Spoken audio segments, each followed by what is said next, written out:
God bless Texas.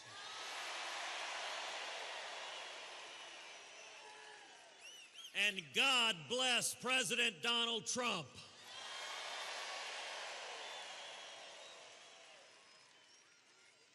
We are living in extraordinary times. Today is the first day of early voting in Texas. And there's a fundamental choice for our state. Do we continue on the road to prosperity? Or do we turn back to Obama stagnation? Do we defend freedom? Or do we give in to tyranny? Do we embrace jobs? Or do we give in to mobs? And here in Texas, the United States Senate race provides the clearest contrast of any race in the country in 2018. We've had a couple of debates with as clear a distinction as anyone can hope for. On every issue, on taxes, I'm proud to have worked hand in hand with President Trump to pass the biggest tax cut in a generation.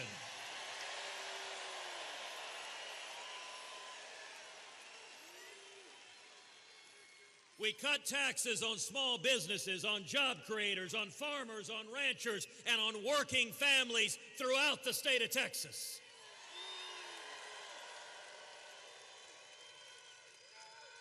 Beto O'Rourke wants higher taxes. Beto voted against the tax cut. He voted repeatedly in favor of higher property taxes. And in El Paso, he even voted for something called a rain tax. I don't even know what that is. But here in Texas, we celebrate when it rains. We don't tax you for it.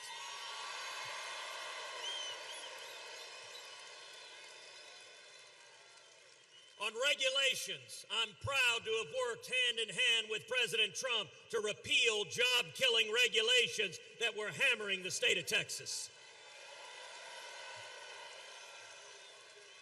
Beto O'Rourke supports higher regulations hammering oil and gas, hammering the state of Texas.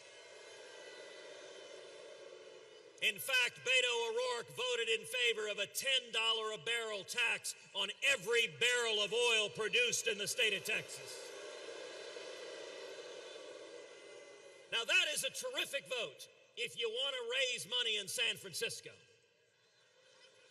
But that is a terrible vote if you care about jobs in the great state of Texas. Because there are millions of jobs in the state of Texas that depend on a vibrant oil and gas industry and energy industry booming in the state of Texas.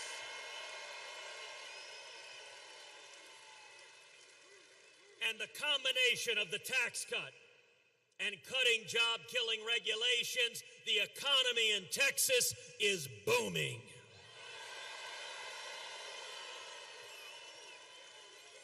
We are right now today producing 33% more oil than we did in 2016.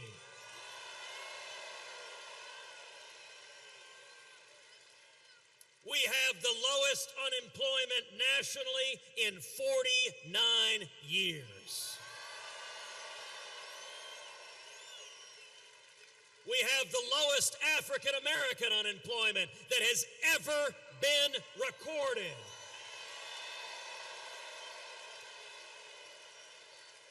We have the lowest Hispanic unemployment that has ever been recorded. We have the lowest Asian American unemployment that has ever been recorded. And young people, we got a whole lot of young people here tonight. We have the lowest youth unemployment in 52 years. And let me say, look across the Toyota Center where we're used to seeing our Rockets win, and by the way, they're going all the way this year. This is Houston. This is Texas. This is the diversity of our city and state that we want jobs, we want freedom, we want opportunity, and we're delivering on all of those.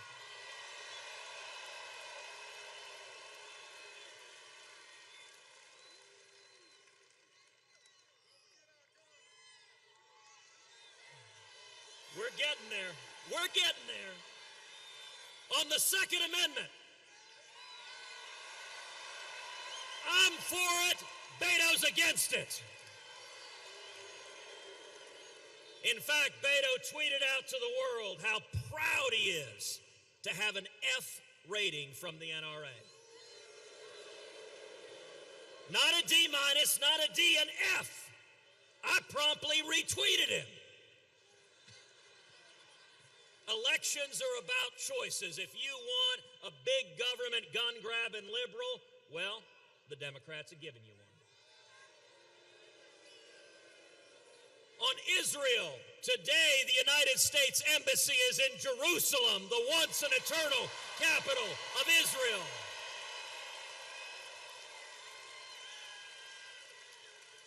President Trump made the bold, courageous, the right decision to move the embassy. I was proud to be in Jerusalem for the opening of the embassy on the 70th anniversary of the creation of the modern state of Israel.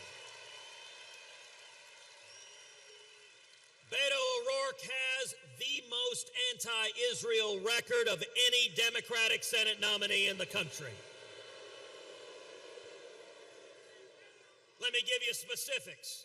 In 2014, when Hamas was raining rockets down on Israel, Beto was one of eight members of the House of Representatives to vote against funding Israel's Iron Dome missile defense system. Virtually every Republican voted yes. Virtually every Democrat voted yes. Nancy Pelosi voted yes. Maxine Waters voted yes. But Beto O'Rourke voted no and wouldn't stand with the people of Israel.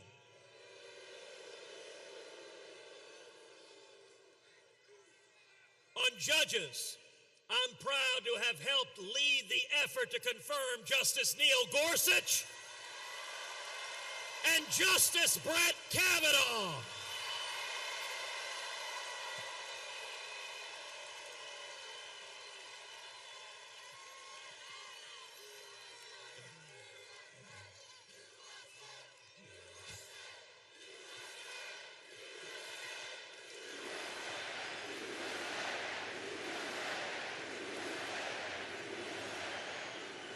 And for every one of us who cares about the Constitution, who cares about the Bill of Rights, who cares about free speech and religious liberty and the Second Amendment and the 10th Amendment right for the federal government to leave us the hell alone.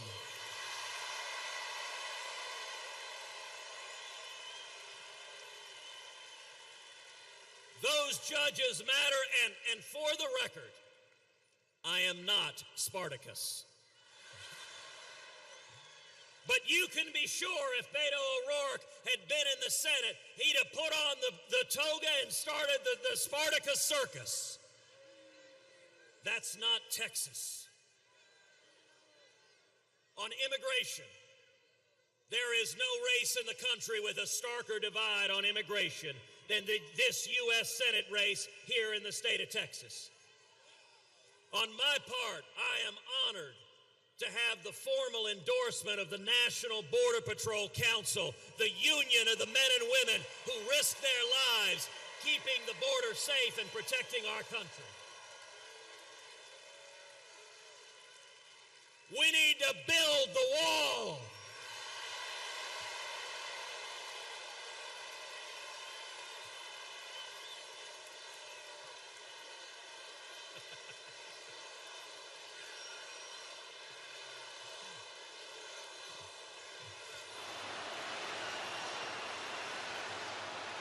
So this is Texas, but Beto not only opposes a wall, but he says we have too many border walls and fences already. We need to tear down the border walls we already have.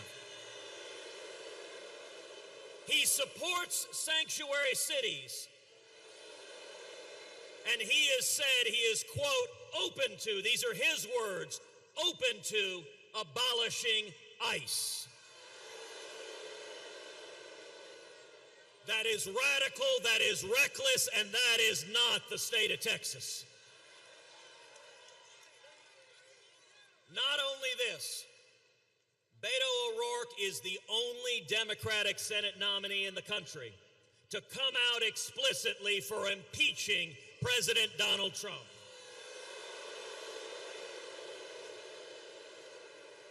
He said he would vote right now, today, to impeach President Trump. Beto O'Rourke in this state is running to the left of Elizabeth Warren, to the left of Bernie Sanders, and the state of Texas is not going to stand for it. In Texas, we support law enforcement. In Texas, we support our veterans. In Texas, we stand for the national anthem and we have our hand over our heart or we salute if we're in uniform.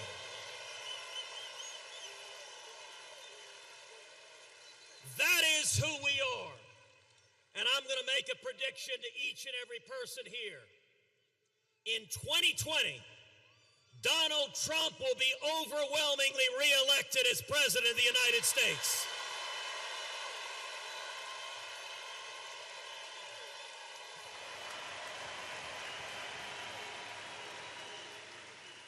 I am honored that President Trump is here endorsing and supporting my campaign, and I look forward to campaigning alongside him in 2020 for his reelection as President of the United States.